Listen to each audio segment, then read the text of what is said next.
और मैं आपसे निवेदन कर दूं, जीवन का सबसे गहरा, सबसे विचित्र और सबसे नाजुक संबंध है पति पत्नी का। बोलो जय श्री कृष्ण। इससे गहरा संबंध कोई नहीं है, इससे मजबूत संबंध कोई नहीं है, और इससे बड़ा नाजुक संबंध कोई नहीं है। गहरा तो इसलिए कि वो आपकी धर्मपत्नी है, आपने 7 फेरे दिए।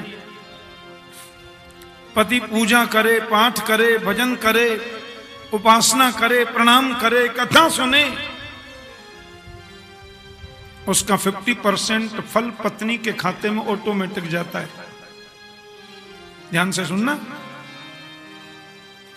पति ने यदि 10 माला पर मंत्र जाप किया है तो 5 माला का फल पत्नी जी की पासबुक में ऑटोमेटिक ट्रांसफर हो गया। लिखा है ऐसा। और पति जो भी पाप कर्म करता है उसका 1% भी पत्नी की पासबुक में नहीं जाता, वो पतिदेव को ही भोगना है पूरा। क्योंकि वो पाप पत्नी नहीं है, वो धर्म पत्नी है। आप धर्म का जो भी काम करेंगे 50% उनके खाते में ऑटोमेटिक जाएगा। और एक और बात कह दूं, पत्नी जो भी पुण्य का काम करती है वो चाहेगी तो फल पति को मिलेगा, नहीं चाहेगी तो नहीं मिलेगा। और पति नहीं भी चाहेगा तो 50% ऑटोमेटिक गया।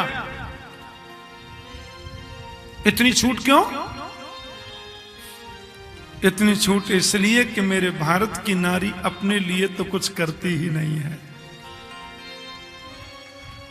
इसलिए मेरे राष्ट्र में नारी का जितना सम्मान है उतना विश्व के किसी धर्म में नहीं है। हमारे राष्ट्र में तो नारी को देवता प्रणाम करते हैं। यत्र नार्यस्तु पूज्यन्ते रमन्ते तत्र देवता, यत्र नैतास्तु पूज्यन्ते सर्वास्तत्र फलाक्रिया। यूरोप, अमेरिका, कनाडा हर साल जाते हैं हम लोग, बड़ा नाटक पूछो मत। 2 जने आए हैं मिलने महाराज। मैंने कहा आपका परिचय? बोले हम पति पत्नी हैं।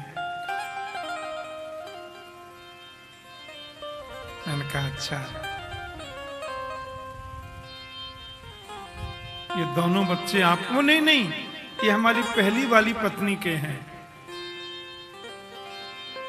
वो छोड़कर चली गई हैं, बच्चे दोनों छोड़ गई हैं, उन्होंने किसी और से शादी कर ली है।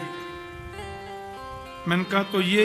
बोला अब इनसे मैं शादी करूंगा, ये अपने 3 बच्चे और पति को छोड़ के आ गई, अब हमसे शादी करेंगी। अरे राम राम राम, पशुओं का खेल है कि विवाह है भैया?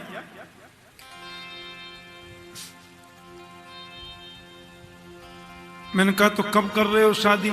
अभी तो हमको साल भर ही हुआ है, अभी थोड़ा विचार कर रहे हैं, सहते साथ में ही हैं, कर लेंगे। ये कोई जीवन है? मेरे राष्ट्र में तो जब शादी होती है तो 7 जन्म के एग्रीमेंट होते हैं। आपने सुनी है शादी में कैसी कैसी? वो सुनकर कितना आनंद आता है। जब पंडित जी कहते हैं अब बाईं तरफ बैठो, तो वहां संस्कृत में बोला जाता है, देखो मेरे बिना पूछे तुम कोई नया काम शुरू नहीं करोगे, वचन दो तो बाईं तरफ आऊंगी। मेरे रहते हुए किसी नारी को तुम देखोगे भी नहीं। मैं धर्मपत्नी हूं, तुम मुझे हां करो तो मैं बाईं तरफ बैठूं। और जब मैंने तुम्हारा वर्ण कर लिया तो 7 जन्म तक तुम ही मेरे पति रहोगे। तुम हां करो तो बाईं तरफ आऊं। बोलो जय श्री कृष्ण। कितना सुंदर लगता है।